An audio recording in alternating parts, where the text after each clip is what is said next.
Welcome to the women's preview show for this year's Worlds. So I'm not joined by Manny this time, but we've still got Charlie here. I won't make you introduce yourself this time. But thank you for joining me. We're going to go through the women's side. We're going to work up in weight class order. And at the end, we've got some hot takes to go through as well. But let's kick it off with the 47s. Charlie, did you want to start with this one? Yeah, so I think the 47s, same as last year, is going to be really exciting this year. Heather Connor, after missing out last year, I think that was through injury, wasn't it?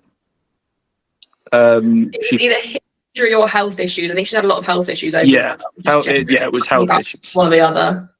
And she had to pull out, but she is back now, and I think it sets up for a really exciting battle to start Worlds, because Heather versus Tiffany, who I'm pretty sure has she won every single time that she's gone to Worlds.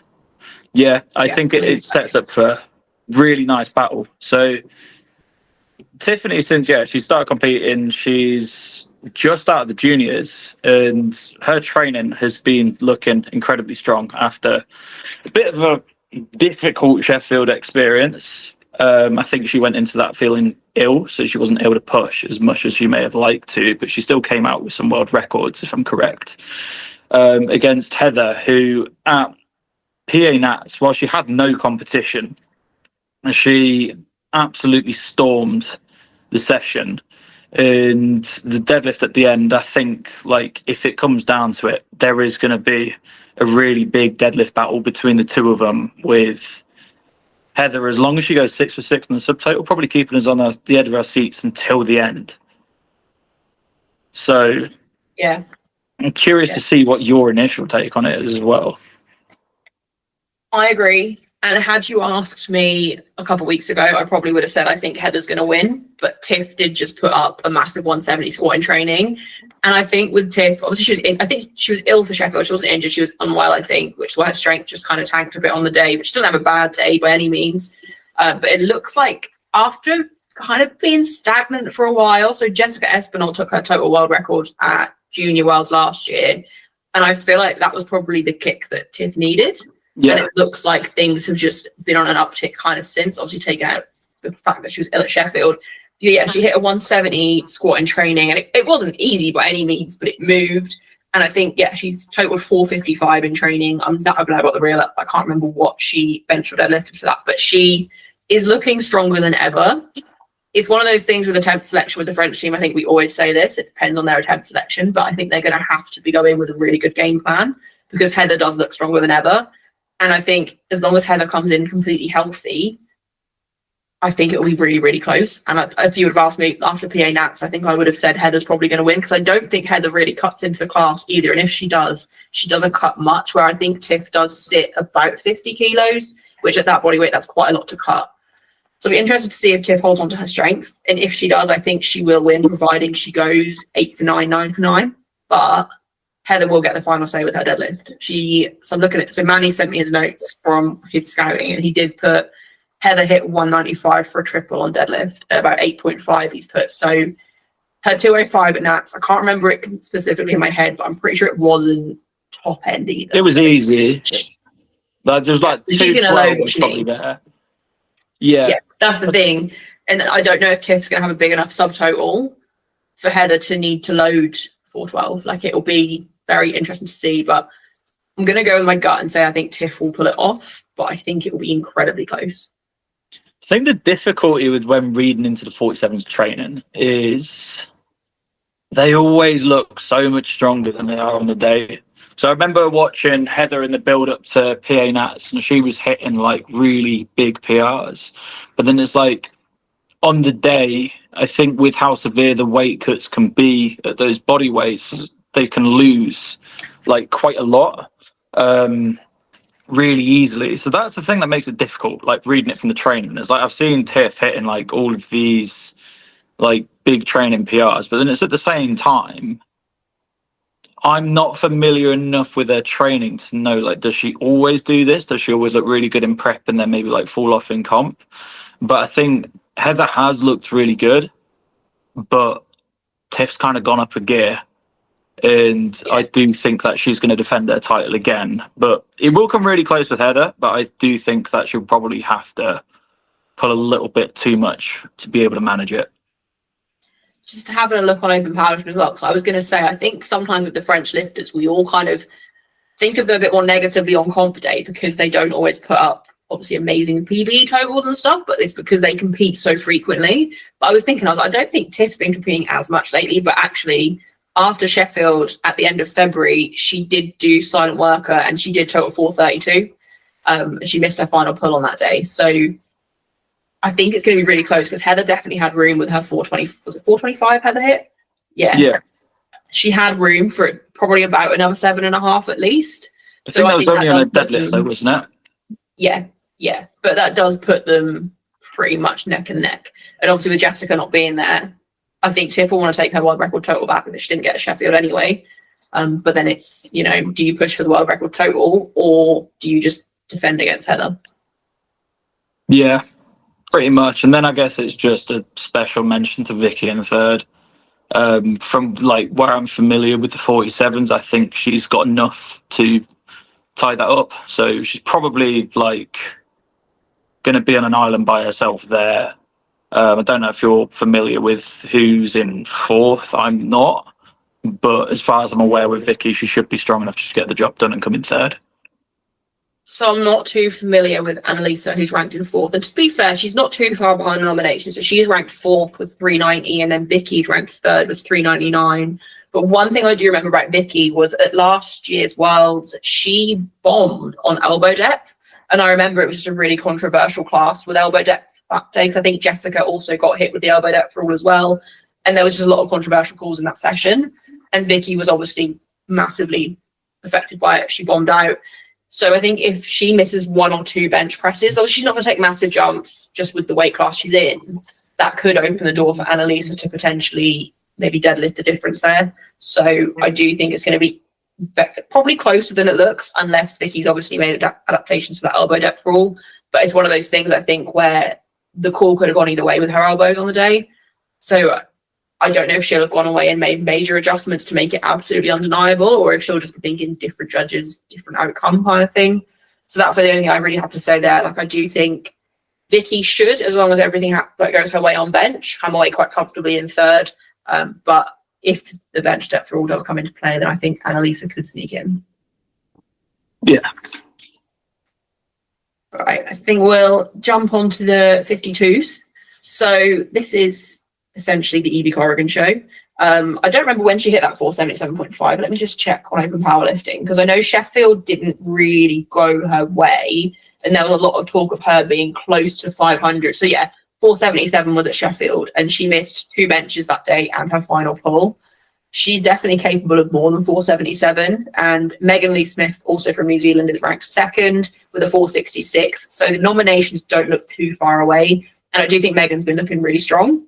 But I think Evie is like 477.5 for Evie was a bad day by her standards. So I do think we'll be looking 480 plus. She probably won't want to go too far above the record.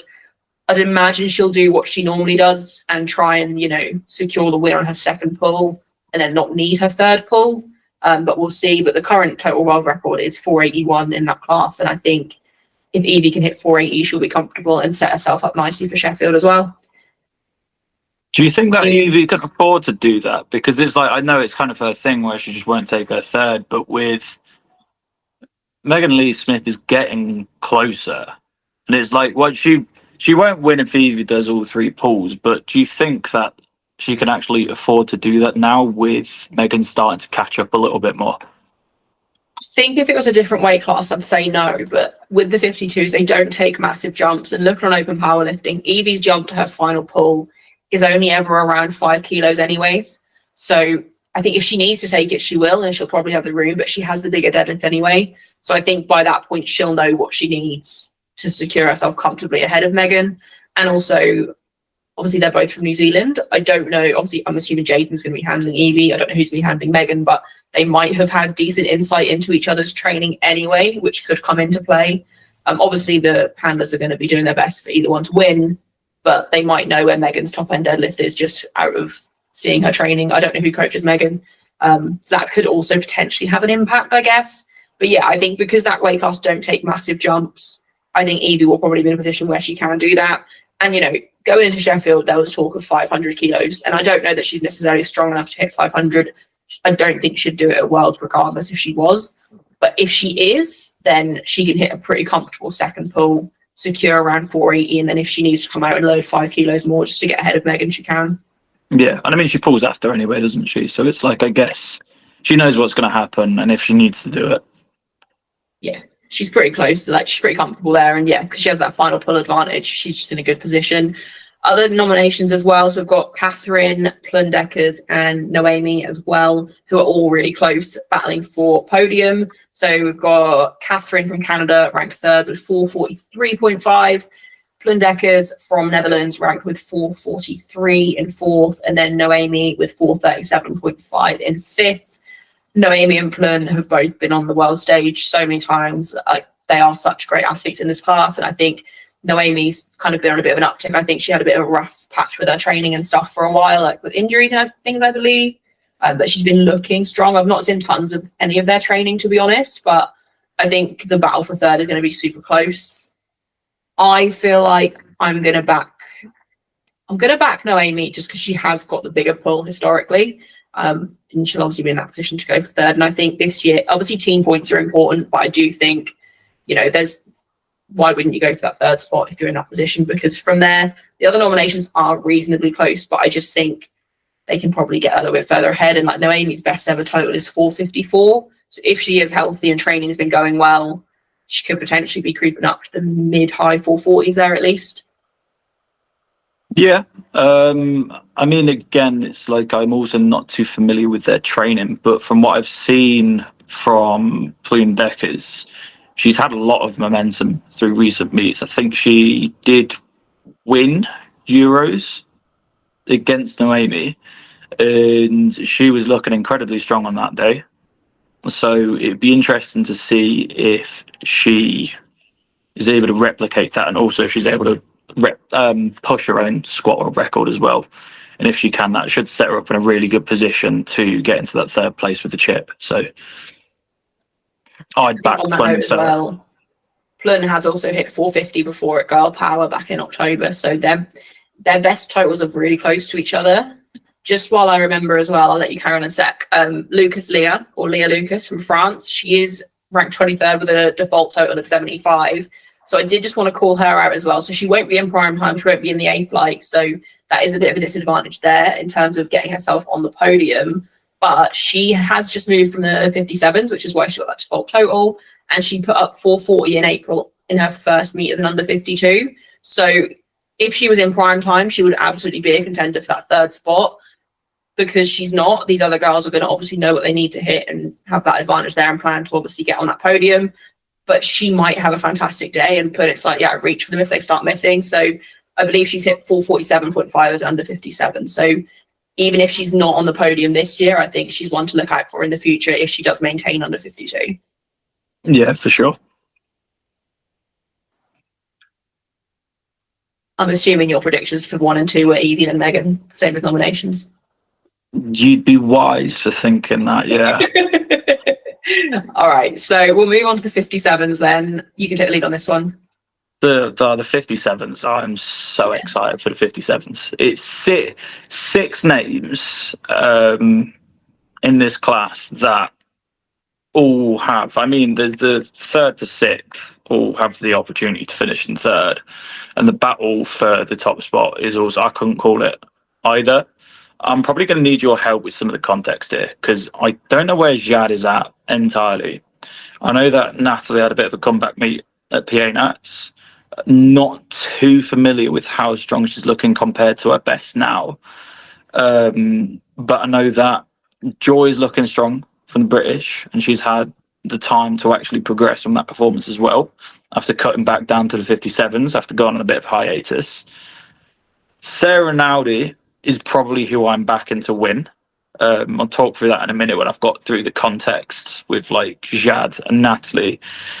And then, of course, we've got Bobby Butters, who, while she has the bit of a disadvantage on the deadlift, where everybody is going to be out pulling her, she just has such a strong subtotal that if people are shooting, and then people end up missing, she could always find a way onto that podium. So, yeah, give me some context, and then I'm going to make my final prediction, but I think I know what I want to go with.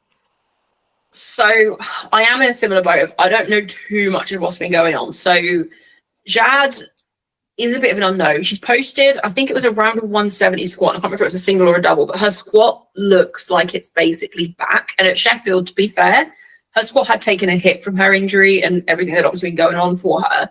But she still managed to squat 170 and it moved well. And she loaded 180, but she didn't quite get it. So her strength wasn't massively impacted by the injury, where her deadlift, she went from being like a 230, 240 puller to like a 180 puller. So obviously her deadlift was the most affected by the injury that she had. So her squat looks like it's back. Her bench has just been on an uptick anyway. Like her bench looks incredible. I wouldn't be surprised if we see like a 110 bench from her or around that range.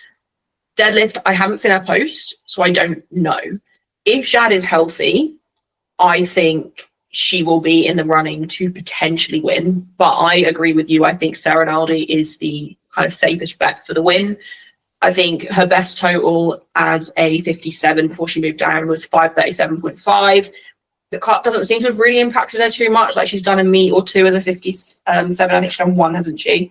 And she looks strong. So I think it will be interesting to see. And if she's managed to kind of get some of that strength back from before the cut, she's kind of, I don't want to say clear favourite to win, but you know, if Shad isn't 100%, and the other one to talk through as well is Natalie. So Natalie, I think she is pretty much back. She's not posted tons, but she never really does leading into meets. So when I spoke to her on the podcast before, she mentioned that her back was basically fine, but she'd done something to her hip flexor. And I think at PA Nats, her total was down. It wasn't bad, and her goal at PA Nats was literally just a total enough to get into that A flight at Worlds. She was talking like she's still aiming for Sheffield next year. Like she was talking as if she was healthy on the podcast.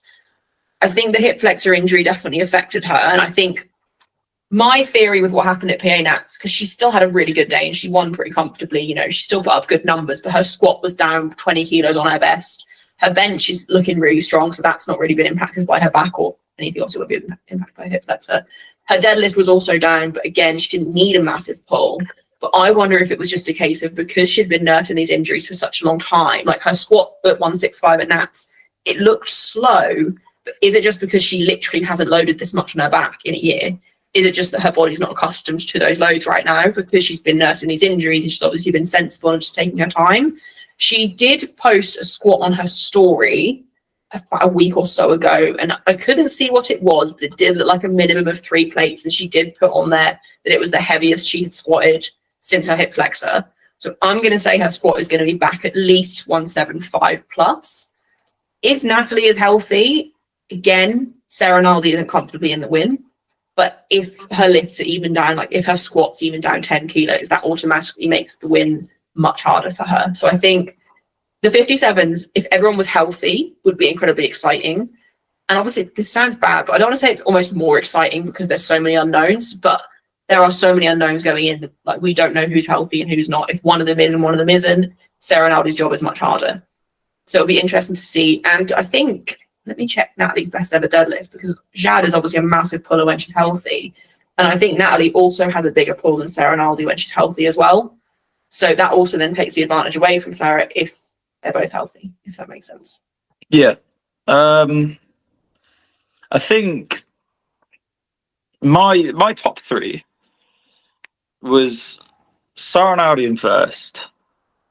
I went with, and this is difficult to call as well, because I want to put Joy in second. But it's like, is she going to be in second from a second pull? I don't know. Like, based on strength, I think she'll be there. But based on, like, strategy, I think when you've got such a big deadlift, and I think at Nat she jumped about 15-ish kilos to her third attempt. Yeah. Like, she's having to cover a lot of ground to get there in a class where, because they're quite lightweight people, they can't cover that much ground on each attempt. So it's like, are there going to be people that are kind of anticipating Joy going for that top spot and getting in ahead of her?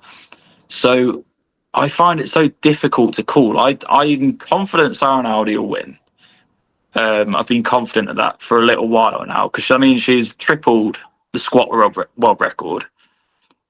She's got a huge deadlift, and she's not got an awful bench with the 105. She's got a strong total all round.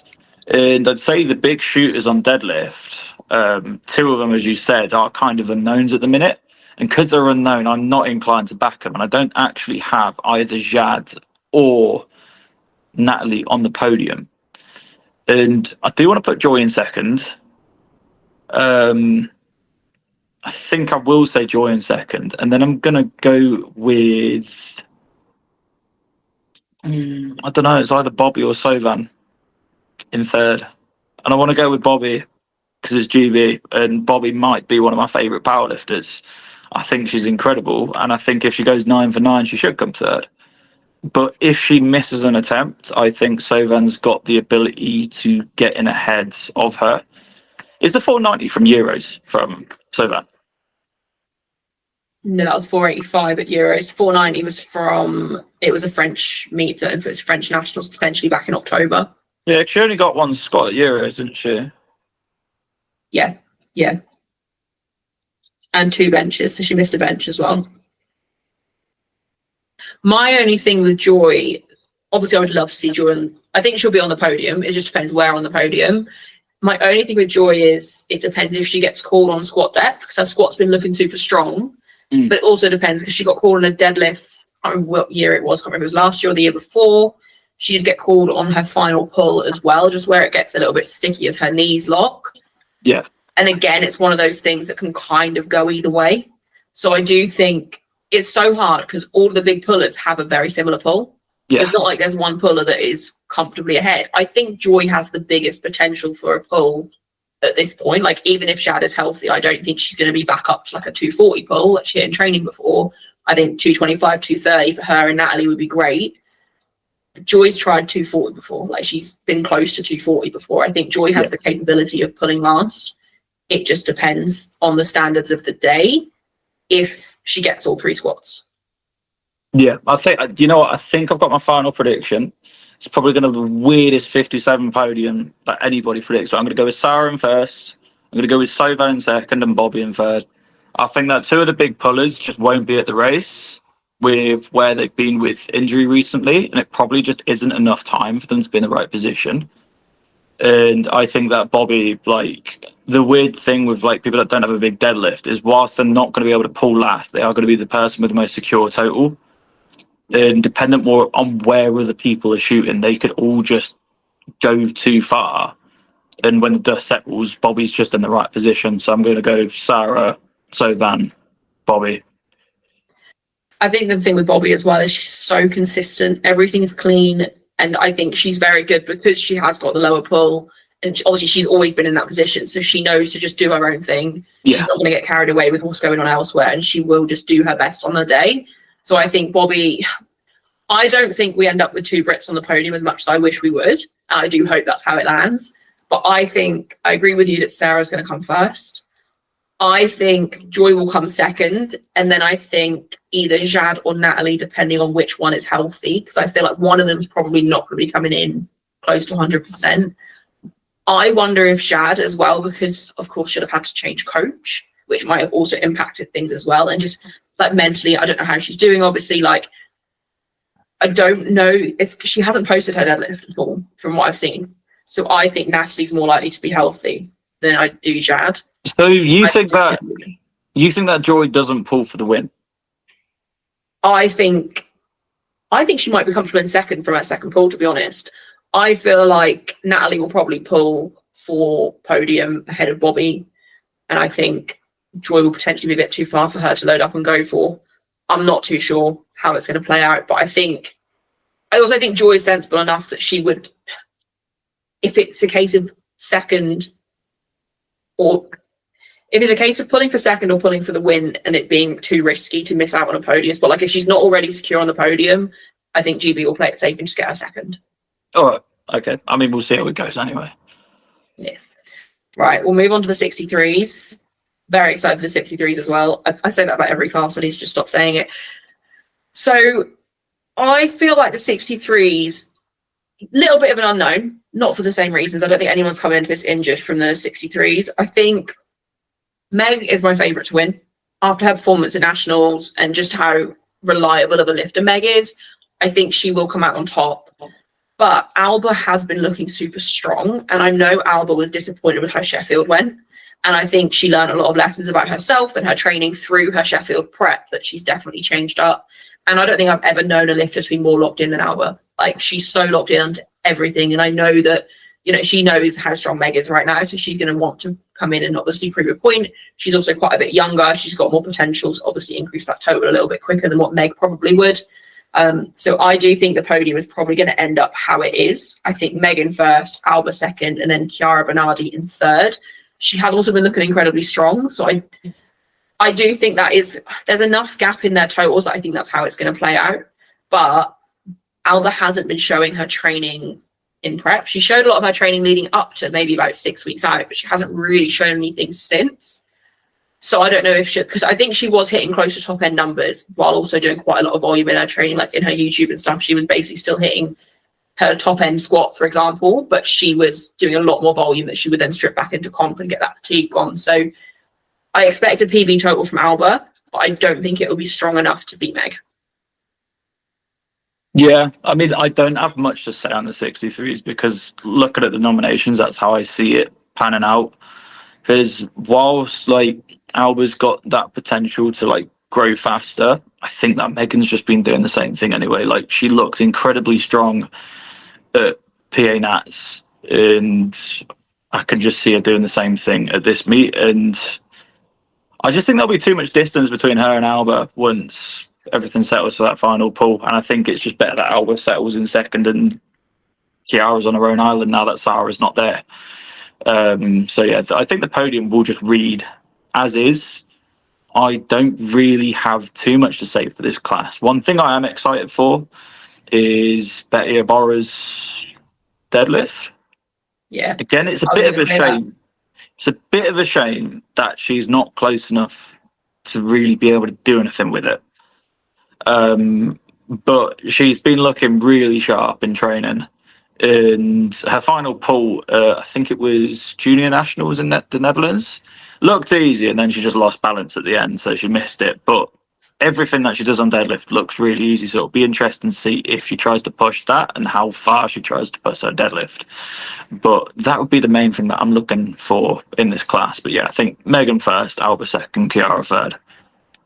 Yeah, I agree that. And I also want to shout out Betty as well, because I think it's a shame, like you say, her deadlift probably isn't going to be big enough for her to really pull for a podium spot. But at the same time, that's kind of a blessing because she'll probably be quite secure in the top 5 regardless. And then she can just load up that world record. Because I mean, Alba's not too far away. The world record at the moment does belong to Betty, and it's 233 on the deadlift. And I mean, Alba's best is 227. But I think Betty's obviously, she's getting so much. I think she's pulled about 240 she tried to pull at that comp. Let me have a look. 240. I think she's pulled 240 in training, and I mean she's only 21 and she's looking super strong. So I do think she's in a position where she's not going to lose anything from loading up the world record. Where someone like Alba, if she doesn't need the world record to beat Meg, she's not going to load it. Or she might be in the opposite thing if she has to overreach to pull for first. She's probably also going to be comfortable in second by the time it gets to final pulls. Yeah, she might load up whatever she needs to beat Meg because she'll be pulling after Meg, and that might be too much of a reach for her to hit the record.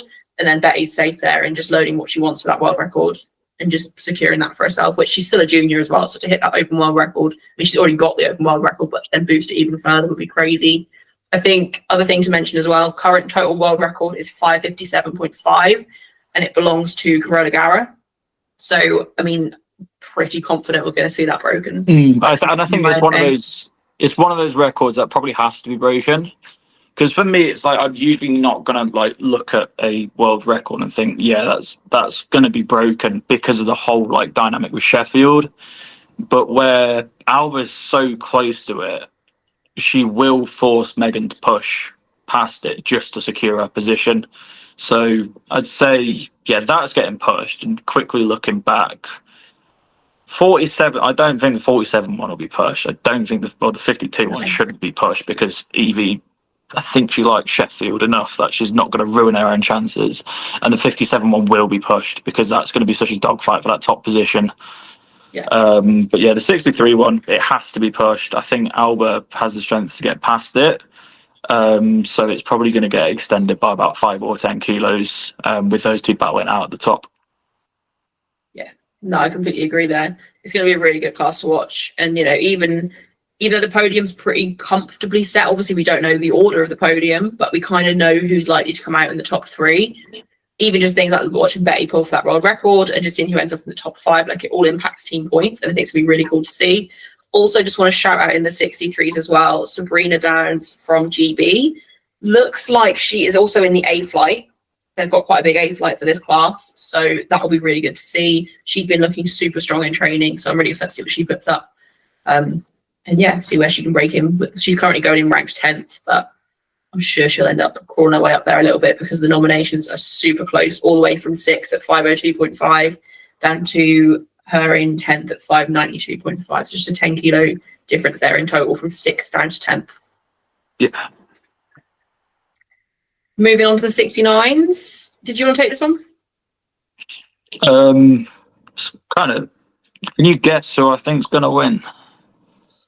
I think you're going to say Annie Nelson for the win. Annie Nelson for the win. Yeah, definitely. No, it's Agatha every day of the week.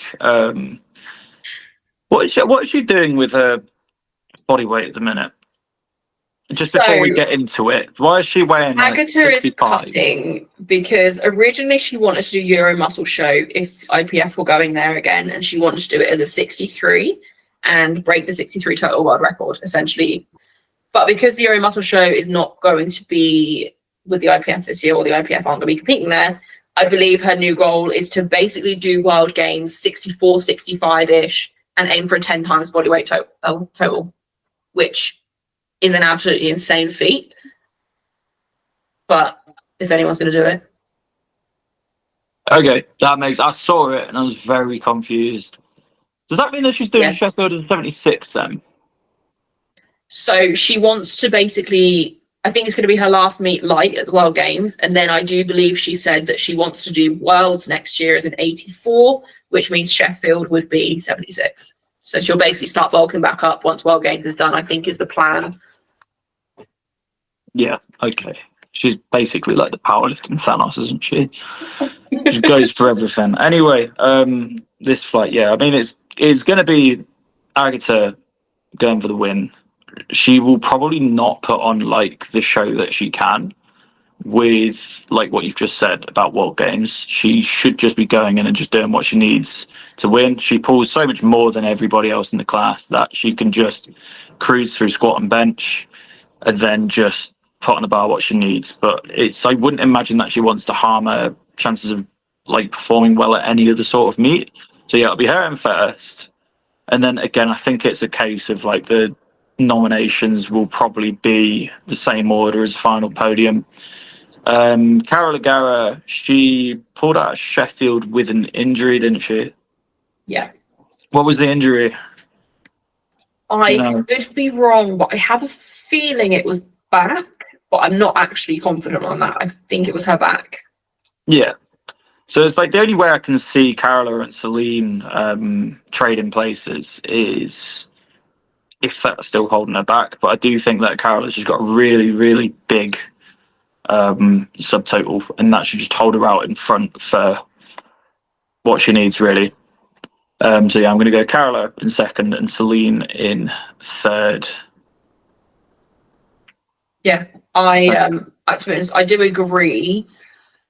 I wish I could say Annie for third or Mark for third because I love watching them both compete. And obviously, Annie currently definitely want to talk about her training for a sec. So she recently changed to Marcellus as her coach, and I don't know what they've done, but she is looking insanely strong.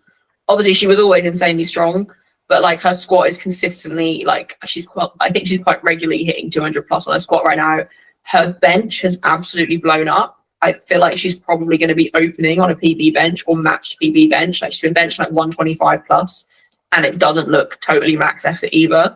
And her pull's been looking really strong too. So I think Mart and Annie are going to be really close, and I think it's going to be a really good battle because Mart's training has also looked really strong, and she's been hitting some crazy numbers. I do think on the day, Mart often doesn't show up how her training looks So I think Annie will come fourth. Not that we're doing top 5 predictions, but I feel like I want to just highlight this battle as well because I think they're going to be super close. And I think we're going to see some insane total PBs across the board here. Like I think Annie's going to come in. I think she's going to be 550 plus at this point at least.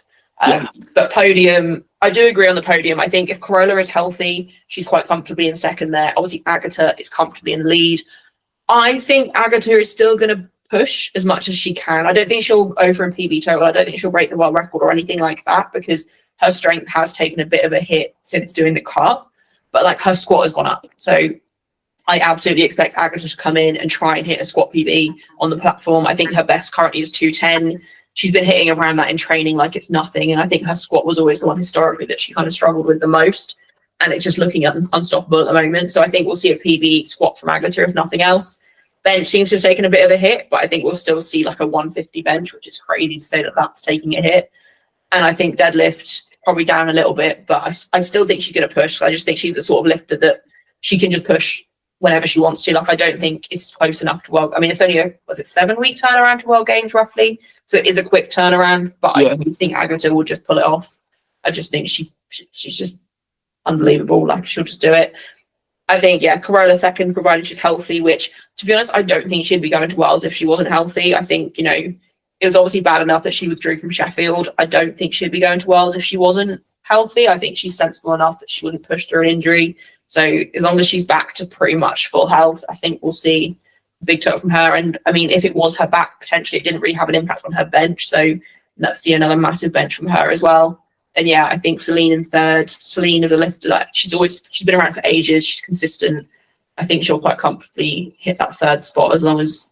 I don't think the standards would impact Celine. I don't think any of these lifters are like close to depth or elbow depth or anything like that. Really, maybe Carola with her arch, but I think they're all pretty clean lifters for the most part. I can't say I've ever really noticed anything with any of them. So I think as long as none of them make terrible attempt selection, I do think it's going to basically fall high nominations say. And with Celine as well, it's like she's really experienced in battles. Like I always enjoy watching PA meets because it's like it's her, is it Gabby and I can't remember her name. It's like I'm a Pizza Princess. Yeah, Jackie Malia. And they're just trading world records and not world records, national records in every single attempt. And I think she's probably just so used to like being in that sort of battle that she will just go in and do what she needs to do to finish on the podium. So it's like I can see, as you said, like Annie and Mark coming in and having strong days. But I do think that Celine will just have what it takes through the experience that she's got with competing with some really strong lifters from the US. Yeah, I completely agree. And I don't think Celine's been in the 69s for too long either. Just have a look at open powerlifting. No, so she's been in the 69 class for about a year. She's kind of gradually moved her way up the weight classes as well. And I mean, she weighed in at 68.9 at nationals. So I would take that to mean she is a full 69 now, but she's probably still reaping the benefits of only recently moving up to. So I think, like you say, she's battle tested, and it's going to be really interesting to see how she performs at Worlds. Yeah. Right, 76s. So I feel like 76s looks quite different to normal. Very exciting class. We have got Carlina ranked first with 610.5. We've got I can't say her name. Cranen Warford. Cranen from America with 590 in second. And then Laura from France, 567.5 in third.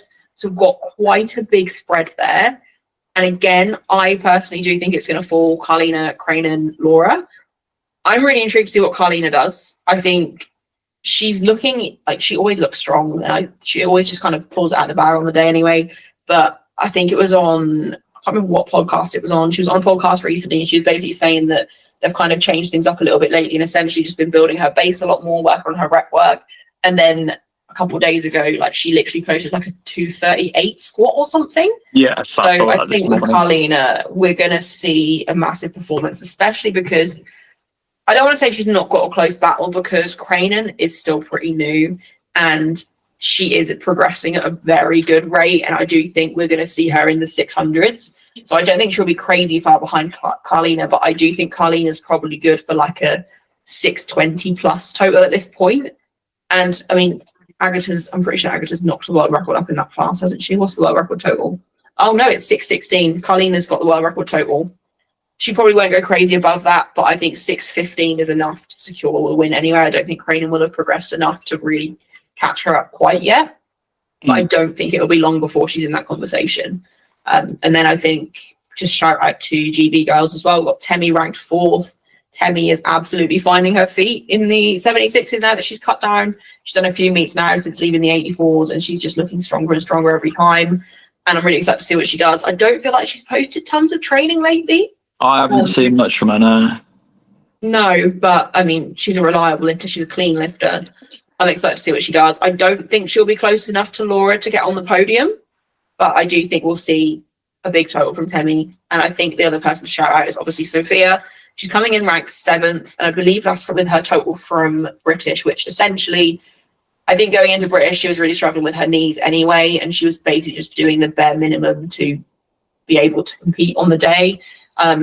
She pulled what she needed for the win. I think Sophia's got more in her than that 540. That's her total from Worlds last year. But Sophia's looking strong. She missed a squat that day.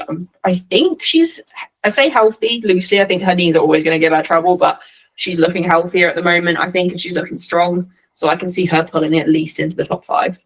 Yeah.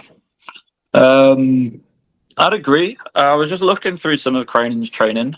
I do think that if Carlina has a difficult day, she needs to start looking behind her, because Cranen didn't look like it was 100% all out at PA. She probably had another 10, 15 kilos if she needed it. And as well as she's young, she wasn't really being pushed on that day. She was kind of just in a league of her own, which in America that tends to be the case with the female class. It tends to be that they've got one representative that's gonna be out ahead. So where she's not being pushed and she's not in a battle, she was kind of just able to have her own day and not really push too much. But now that she's got somebody there out in front of her in Carlina, and I don't think she has to look too far behind her with Laura behind her. She's got a smaller deadlift, and if the day goes pear-shaped for Cranen, all she's got to do is pull into position.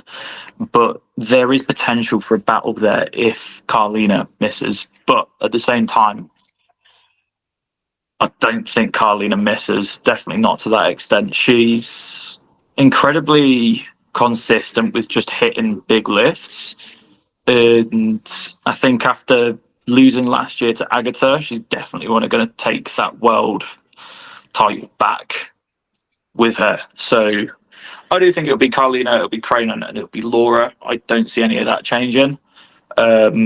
But it's just going to be the case of, are we going to see a battle between those two? And sadly, I don't think we will. But it would be a really good one if it does end up that way, because there's two really big deadlifters in there with a 250 and a 252 nomination for Cranen and Carlina, respectively. So it'd be a great battle at the end if it comes to it. I have a question. Do you think Carlina will out-total Agatha? Because Agatha will compete the day before. The world record in the 76s is 6:16, so it's quite a bit lower. But do you think Agatha's retained enough strength to out-total Carlina a weight class down? Nah, and I think Carlina's got some pride. I think I heard her on a recent podcast. Was it that she was saying she didn't actually really care that much about Sheffield and preserving the total? She just wants to push. I think she's got that sort of pride where she's gonna want to beat Agatha, and whilst Agatha's this light, and I do agree she hasn't been looking as strong as she has on absolute strength. I mean, relative strength, of course, she's probably into the 130s with her GL points now, but I think Carlina will also push the world record for both pride's sake and security's sake as well, just to make sure that Cranen doesn't have a chance. Yeah, I think, was it on the Barbell and BS, Carlina's hot take was literally people shouldn't be preserving world records for Sheffield, which, I mean, I like that because I think it makes world more exciting. And I think if she does go in, if she's on for squats, she's won. If she gets even 2 out of her 3 squats, if she squats 230 plus, I think Carlina's won. Yeah. And I think she is a very proud lifter, and she always obviously wants to prove how great she is. And I think I don't know if you'll agree with this. I don't feel like she gets enough credit. Like even going into Sheffield, people didn't really talk about her too much. Then she ended up placing second.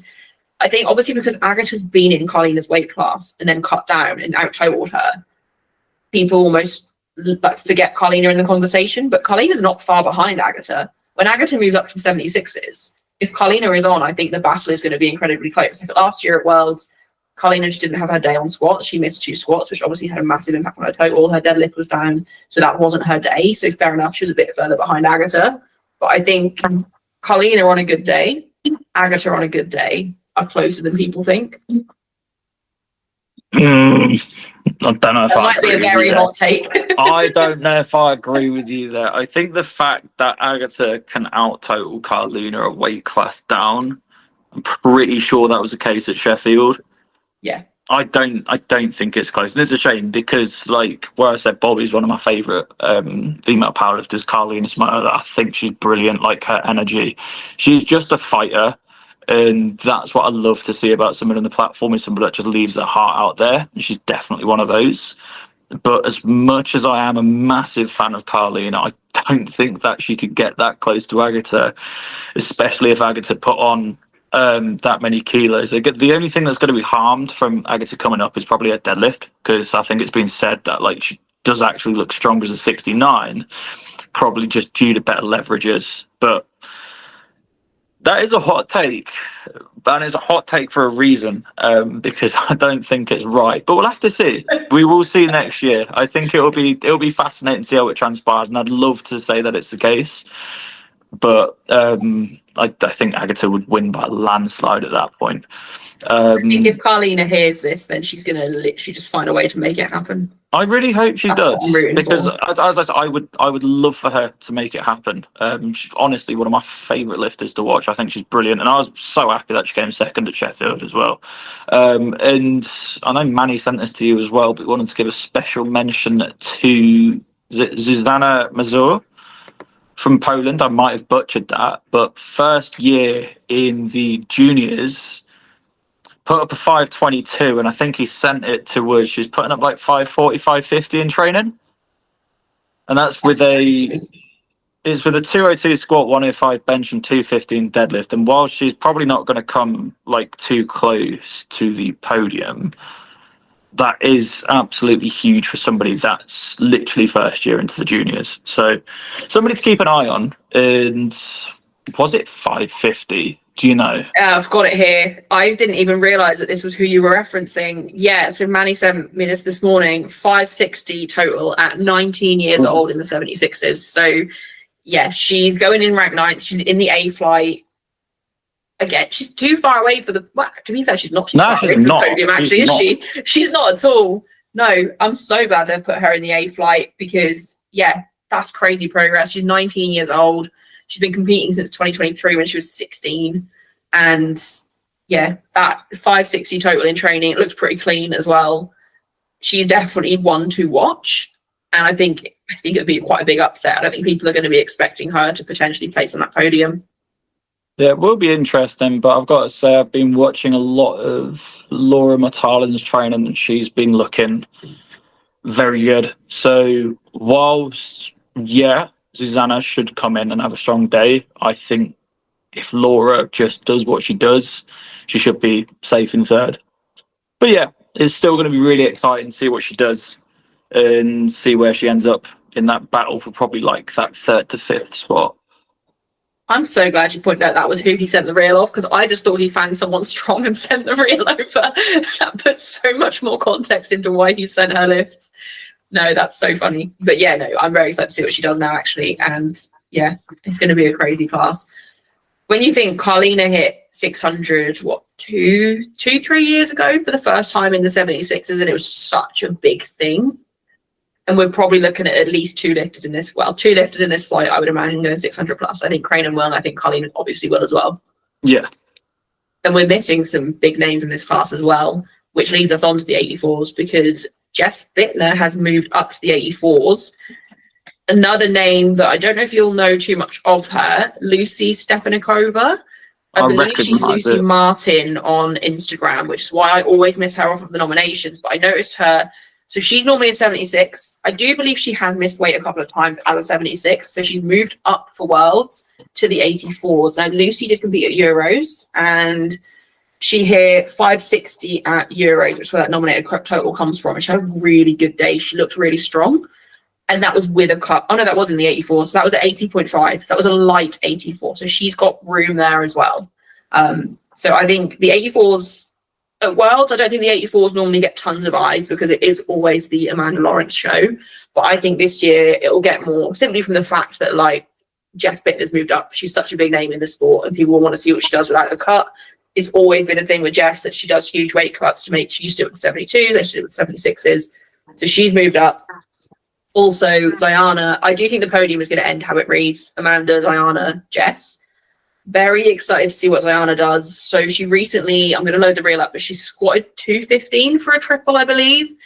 And then she benched 110 or 112 and might have even been for a double. I'm going to try and find this because she looked insanely strong and she pulled 250 for 2.9 reps. She just dropped it at the top of that third rep, which is huge. And I think Ziana is such a consistent lifter as well.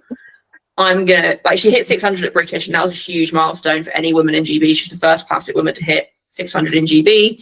And I think she's looking strong enough, healthy enough that she will be quite comfortably above 600, I think. So, yeah, she hit 112.5 for a triple on bench, and her current comp PB is 110. So from bench alone, I think we're going to see at least like a 5 kilo total PB there. Her squat at British at 225 didn't look too hard either. She squatted 215 for a triple. I think she even said to me that she thought there was a bit more room there at British back in November. So I would say at 230, potentially more. Ziana's not the sort of lifter that really risks things on the day, so she'll probably take the conservative option. But the conservative option for her at this point is probably still going to be 605 plus. And I personally don't think Jess will make up that room. Jess is looking strong. I think her squat's been looking really good. Jess's squats are always really hard to read. I don't know how much you follow her training, but I always feel like her squats, anything like 190 plus always looks quite hard for Jess, but she just pulls it out of the bag. She peaks well and it always looks good at comp, and she hits that 215, 220 range quite regularly. Can't remember what it was exactly in training recently. She hit, I think it was 200, but it just moved really smooth and she's just looking really strong. I don't know if her bench will have gone up with the weight gain. To be honest, I don't even know if she's really. I think it has. I think she's feeling very positive with squat and bench.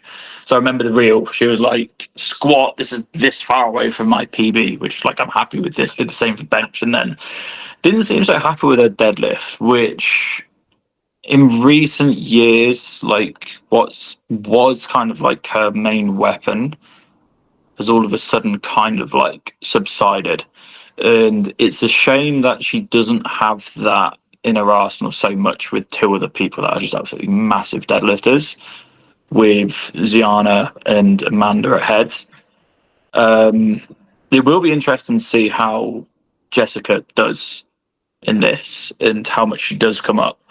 And as you said, again, the nominations will probably read the same as the final podium, because I do think that all three lifters have progressed. And it's like, we could say, oh, that person might come up and like pip them in terms of placing. But the issue is that they've also made progress and they all pull after each other in terms of the order that they're already in. So it's quite hard to see it shifting around. And it is a big shame from kind of like just an entertainment perspective that all of a sudden Amanda Lawrence seems to have started making progress again. Because it would have been interesting to see Ziana start to kind of like just slowly make up that ground and see how close she could get to Amanda and see if she could catch her on a bad day. But she has hit a new gear. I think she hit 250 squat in training. Also got 142 on bench. And we saw that deadlift at Sheffield. Whilst it might have been RP 11, like she will be clear in the lead. And yeah, as I said, from an entertainment perspective, that's a bit boring, but it just goes to show how impressive Amanda is as a lifter. I don't think it got covered enough, but if she hit her third squat at Sheffield, I might have done the maths wrong, she would have finished on the podium. And this is just a record that she just pushes herself every single time. And yeah, she I was doesn't really literally care just about looking. Sheffield.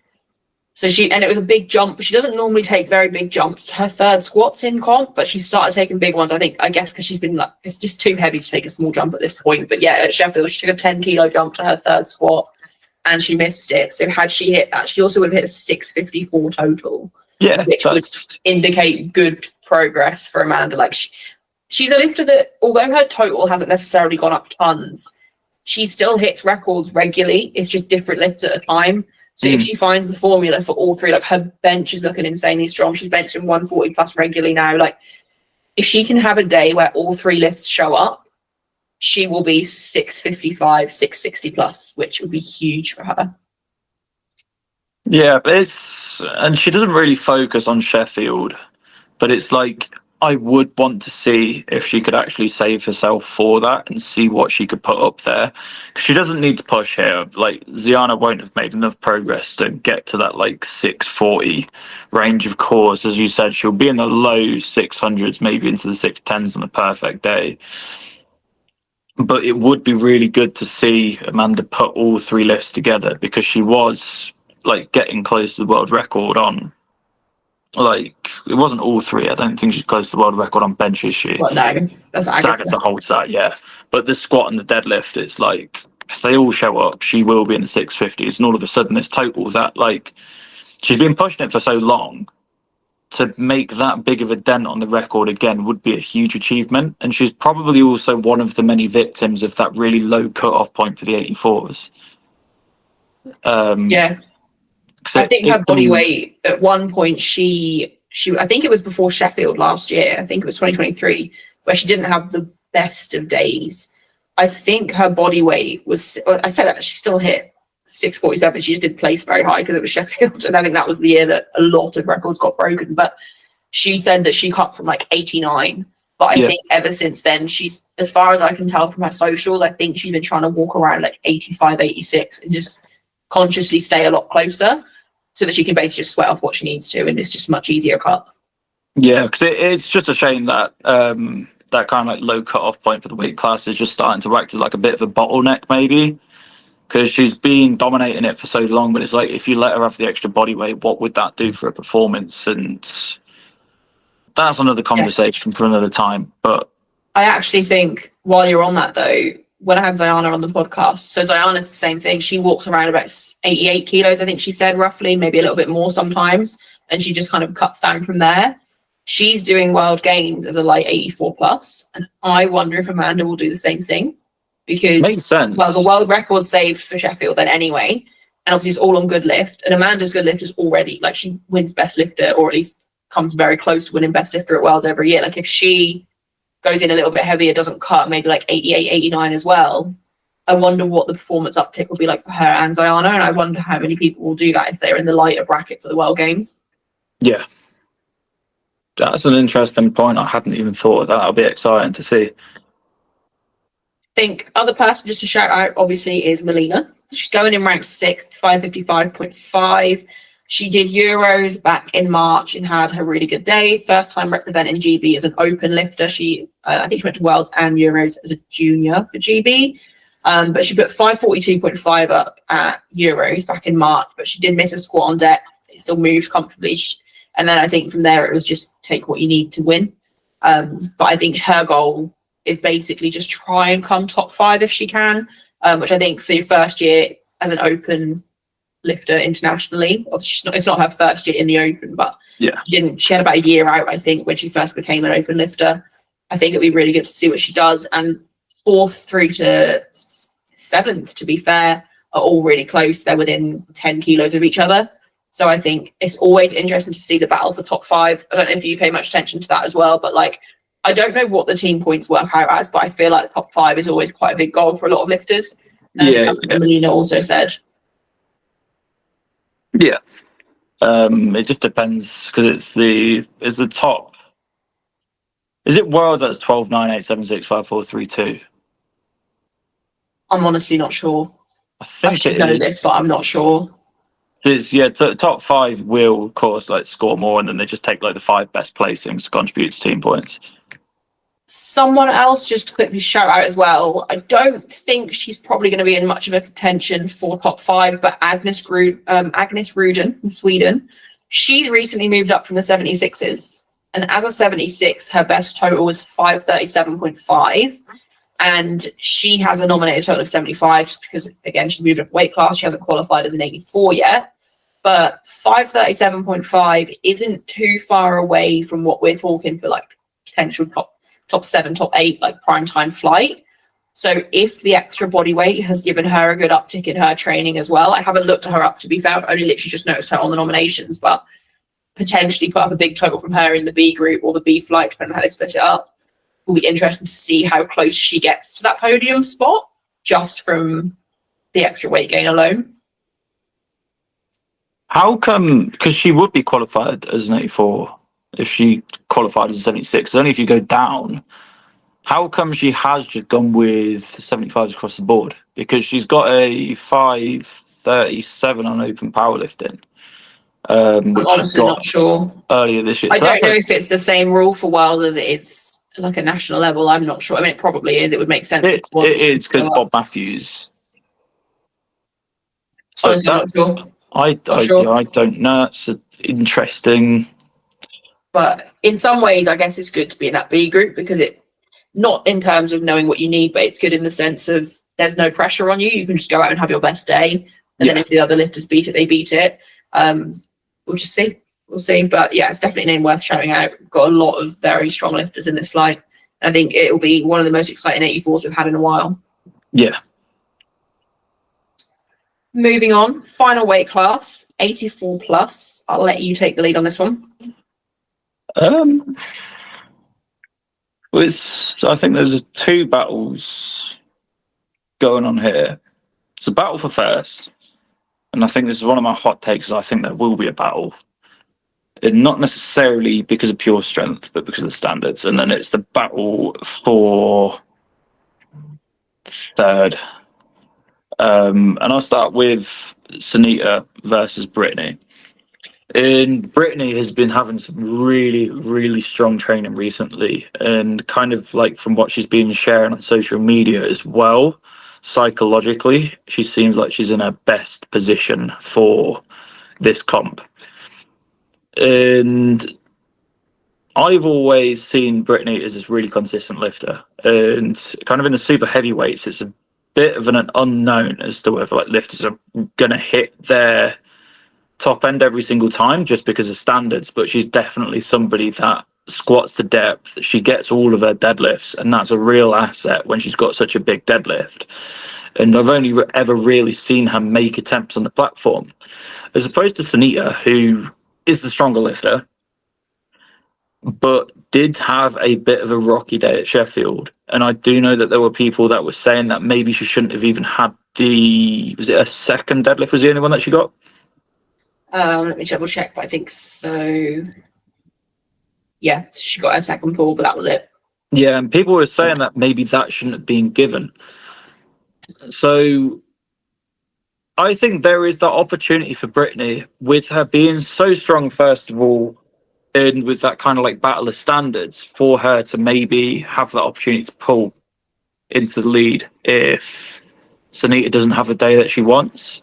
But if we're looking at it based off of pure strength, then Sunita is obviously just looking incredibly strong. The 735.5s from Euros, she didn't even take a third squat. There was probably a little bit more room on there for her to add to her total. So my hot take is that, like, if Sunita has the day that she's going to have, like her strongest day, she'll win. But if the standards drop, I think Brittany might be in position to actually get in there and maybe go for the win if everything falls correctly.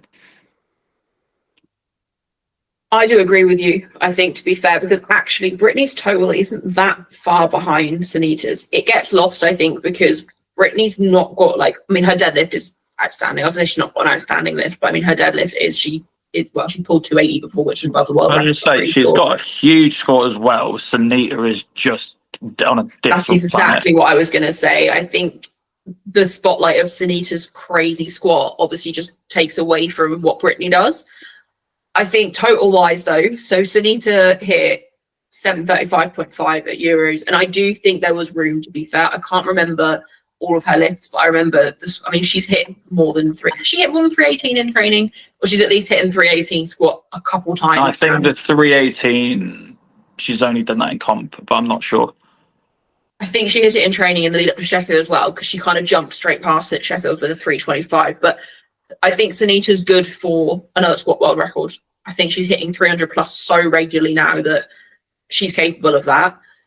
I think Brittany has such a big pull that if Sunita's, like you, literally what you said, if her standards slip, I think squat depth at Sheffield was an issue. I think deadlifts in the 84 plus and same as the 120 plus on the men's, like it's always hit and miss. You can't ever completely tell, and it is harder for them positionally, like wise, and just with how they're built to make their deadlifts look convincing. I agree with you. I think Brittany's standards across the board are always consistent. She never goes crazy all out on squats and bench. I think she saves herself for deadlift a little bit, which obviously sensible with such a big pull. And I think she'll want to pull a world record deadlift anyway. But if there's a chance of her overtaking Sunita, if Sunita misses a big jump to her third squat, if she misses a deadlift and has to retake it or just can't make as big jump, or if she jumps up anyway and then misses even more off of her total, I do think Brittany is potentially strong enough to win. I don't think that's going to happen. I think Sunita is just so strong at this point. I do think she will. And I think I would like to think Sheffield, with the calls on her squat and deadlift, were enough to kind of scare them a little bit. I think Joey's a good enough coach that he'll want her to lift to standard and make sure everything's undeniable. I think she, as a lifter, would want to do the same. So I think she'll have cleaned it up. And I do think she'll probably come out in first. I think Brittany will come out in second. Yeah. And speaking of the deadlift world record, Natalie... Is it Lalai? Yeah. I'm excited to see what she does, because I think she'll be in a position where it's like she's going to have to load what she needs to get onto the podium. But going off the nominations, if she was to make up that ground, she would be in the 290s. And if you remember last year when they did the myth load, I think that was at Nationals, where they ended up loading like 320 something, and she still ended up breaking it off the floor. So it'll be really exciting to see how much Natalie ends up loading, to see if she can beat her Australian teammate in Louisiane, Raphael. And that would be like the other big talking point. And then there's, I'm doing awful with these names, Marilyn Telai. I'm actually not familiar with her, but there's three people that, in terms of such a like heavy weight class, they're all so tightly packed together. I think that battle for third is going to be really fascinating, and I'm excited to see what Natalie loads up, because that will be the heaviest female pull of all time. And is this potentially the World Championships where we could possibly see 300 being put on a deadlift bar for a female for the first time? I don't know what you think, but there might be potential for that to happen.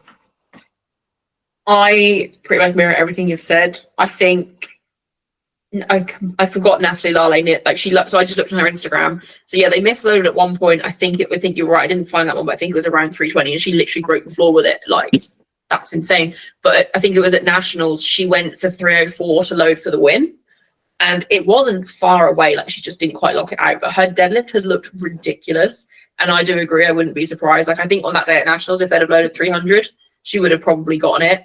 I think it's going to be a case of just loading what she needs to place third. I don't think she'll be close enough to Brittany or Sunita to load for anything above that. I think she'll pull for third and just load what she needs. I would love to see a Hail Mary crazy big deadlift at the end, but I just think it'll be whatever she needs. I don't think it'll be enough to need more than 300. But I think it'll be pretty Hail Mary anyway. Like, we're talking like close to 300 at least, and I think with how much that clears the world record, it will be exciting regardless. But it definitely won't be for anything other than third, because Sunita and Brittany, they're on their kind of like own island with that battle. But yeah, I'm expecting a really huge deadlift to end off that session at Worlds. Yeah, and with Natalie, like back in January, she hit a 682.5 training total with a 285 deadlift that was clean. And it was slow, but it was as slow as you'd expect 285 to be. Like, it was still very clean. Yeah. So I think if she's It depends as well on how much is it Lucianne has progressed as well. But I think we're going to see Australia on the podium.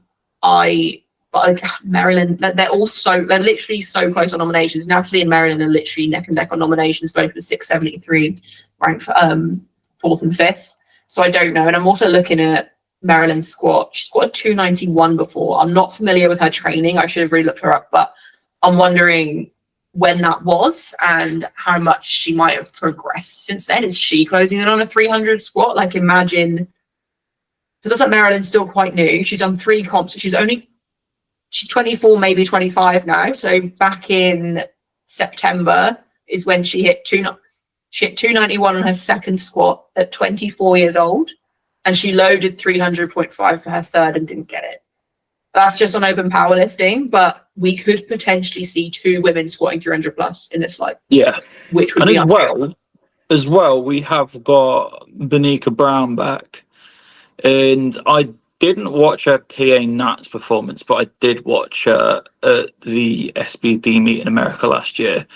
And she looked like she was just having fun. It looked like she was taking it easy. And she hit 667 there. Yeah.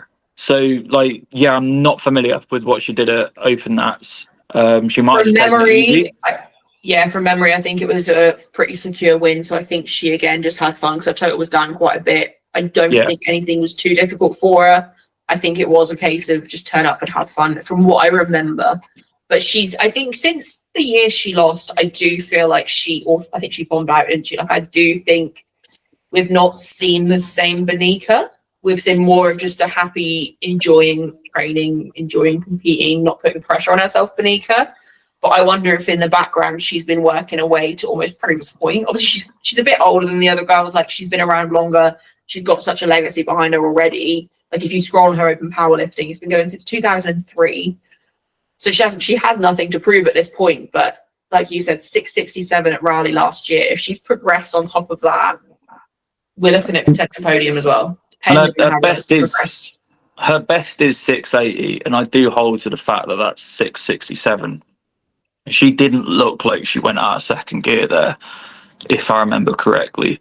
So I think it actually is a conversation of like those 4, and I think Benika suffers from the fact that her deadlift is a little bit behind. And again, it's like, you know what I tend to say in these conversations is, as a deadlifter, I'm probably always going to back the person with the big deadlift. Yeah. Or at least the person with the sensibly large deadlift.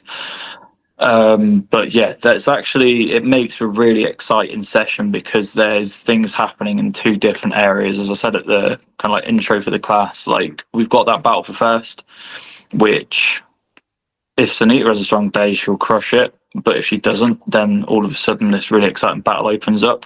And then 3rd to 6th all might have that chance of finishing the day in 3rd. So yeah, I think the 8-4 pluses will actually be a great watch. Yeah. 100%. I'm really excited to see what Marilyn does as well from New Zealand now that I've looked her up, because I feel like she's new enough and young enough that she could also be a surprise there with what she does. Like, I think Natalie posts so much about her training. We can kind of see that she's going into feeling good and strong. But yeah, it's going to be a really exciting class. Hot takes, Charlie. We've not got many. Did I say my one that I told you before we started that you were like, please save that? Yeah. I want to get to that because I disagree. I wanted to lie about this hot take and say that someone had sent it in, but it was definitely just mine. I don't want this to be what happens. I'd like to preface this and say I will always support GB lifters. I don't think, and I could be contradicting what I said on the men's preview show because I can't remember because we filmed it 2 days ago. I don't think Durins is going to be on the podium this year. I think in the 83s, I think Tim, for example, is massively being slept on. No one's really talking about him. And the fact that he hit, I haven't got his numbers up, it was 8:45, close to a year ago, it's got to be. Going to look it up. I think he is, because he's had the advantage of moving up a weight class, and still filling it when he hit this back in September.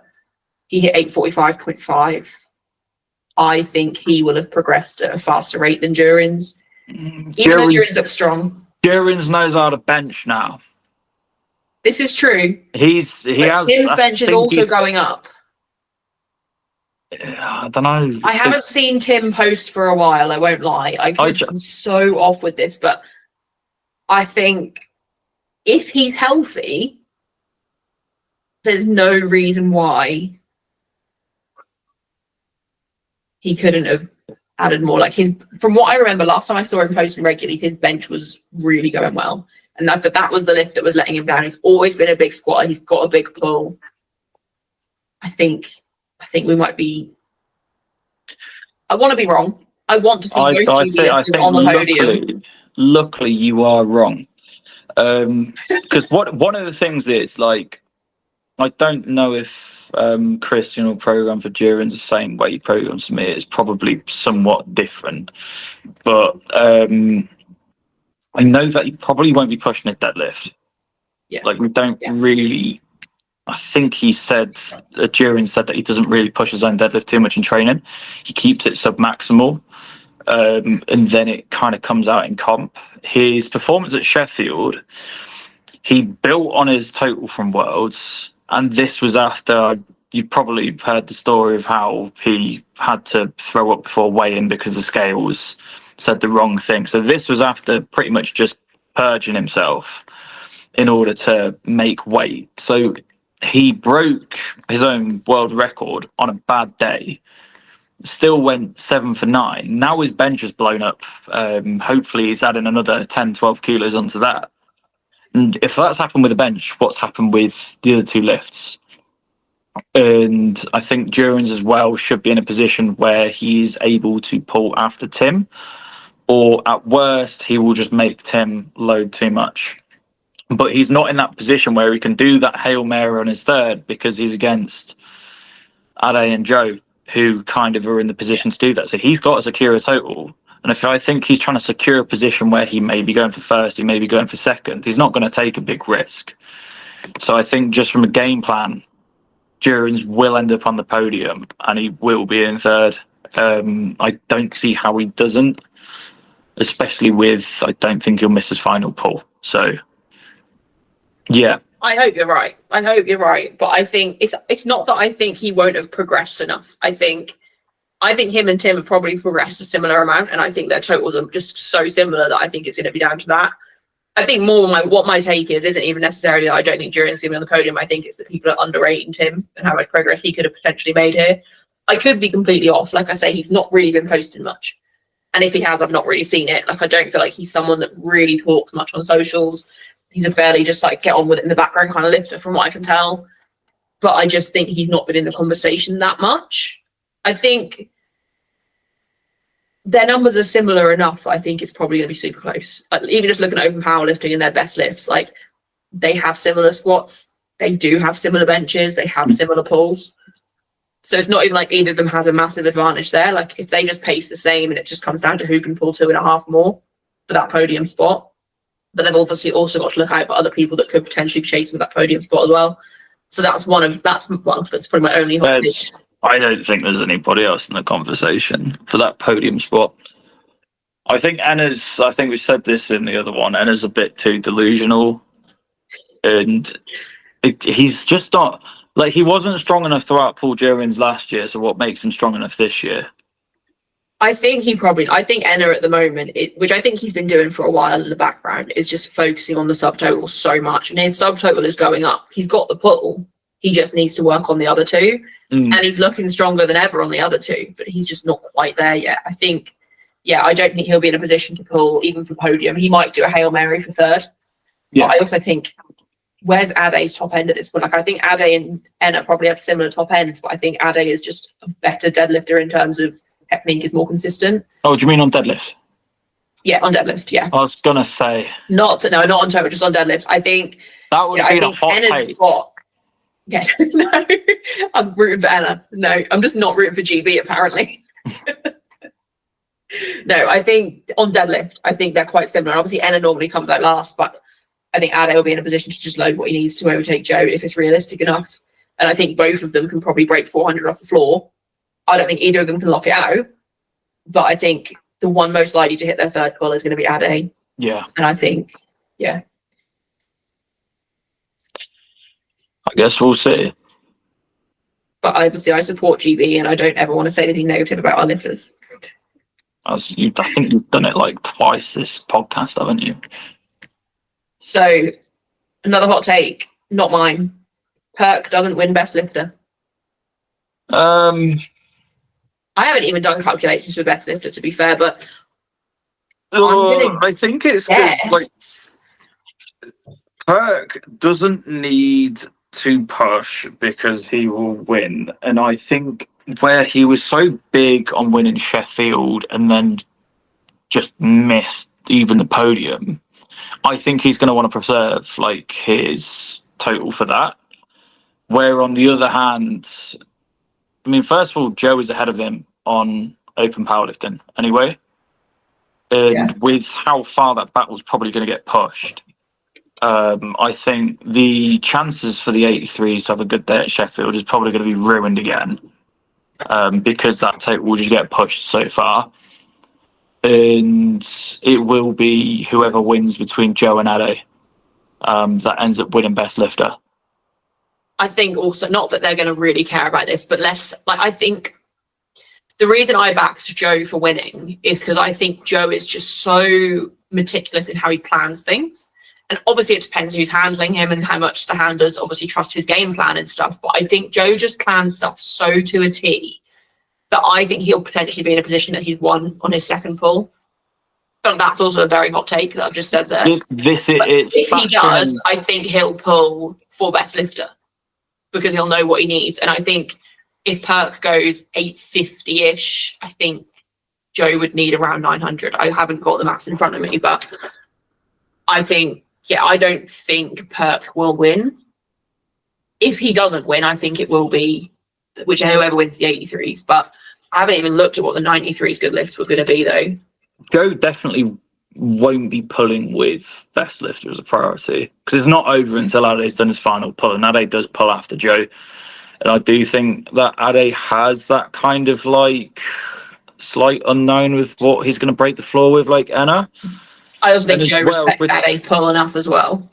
And as well, if we're talking about people being meticulous, Ade is what I've gauged from it is so big on data and getting all of these things right. And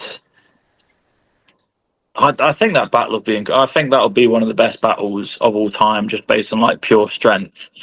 And I stand by my incredibly controversial take that Ade will win. I'll probably look like an idiot at the end of it, but I really back him.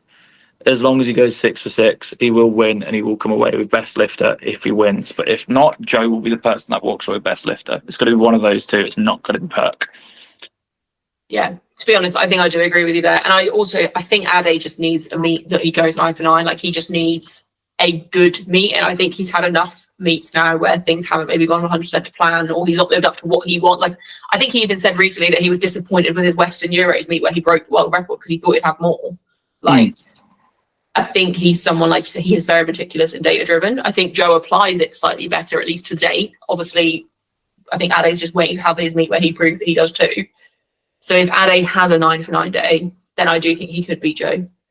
I think one of the things that I would say about Joe is that PA Nats, I don't think we're appreciating that the just yeeting 900. Like, that was a bit dangerous, and I think he admitted it was a bit dangerous because, like, looking back on it, if he missed that, he wouldn't be going to Worlds. That would be Taylor. And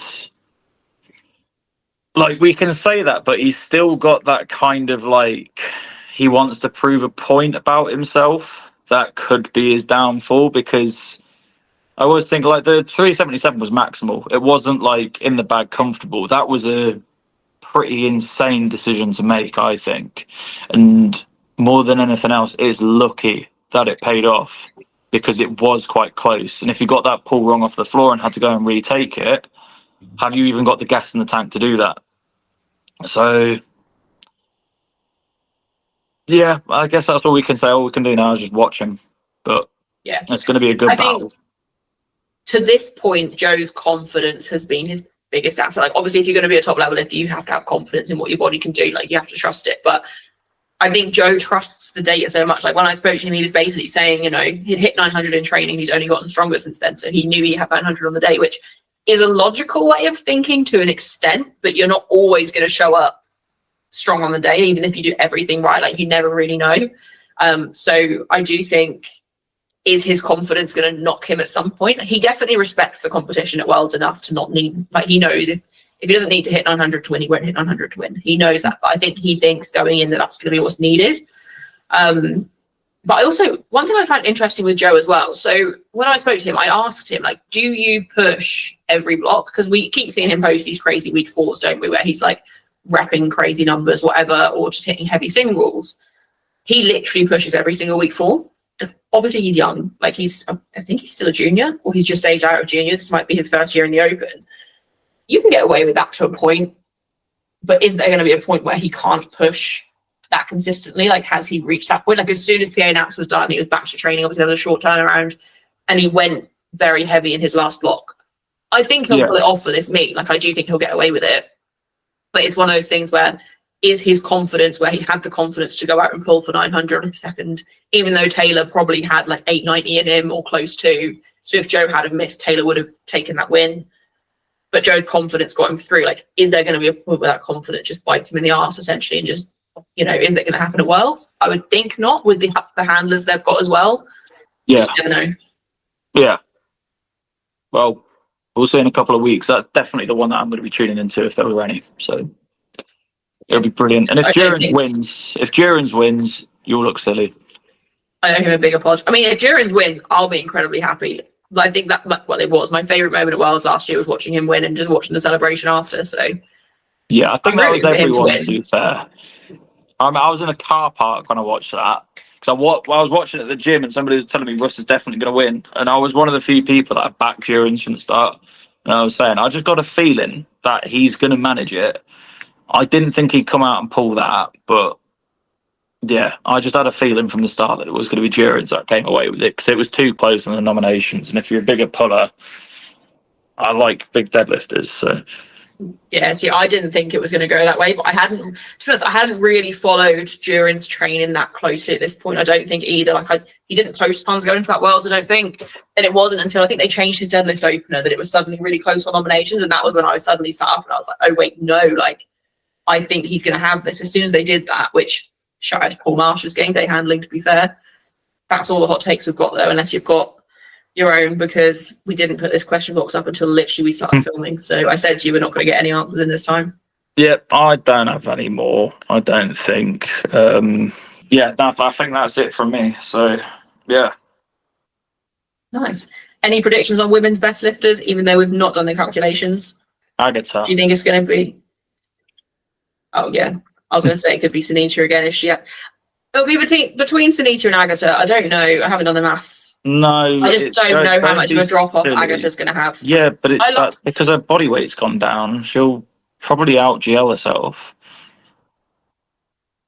It just depends. I think her bench is taking quite a bit. Well, I say that. She did say the other day that she's feeling better. Like it's the best prep she's had. So maybe she's just not posting her top heavy benches. I don't know. He is 6 GL points ahead of the second best lifter ever on open powerlifting, on open IPF even.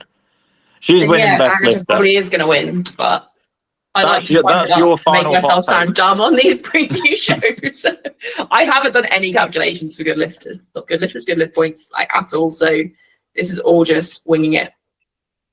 But it's fun. Anyway, thank you for joining me. Thank you if you made it to the end. Appreciate it. And if you think my hot takes are stupid, let us know.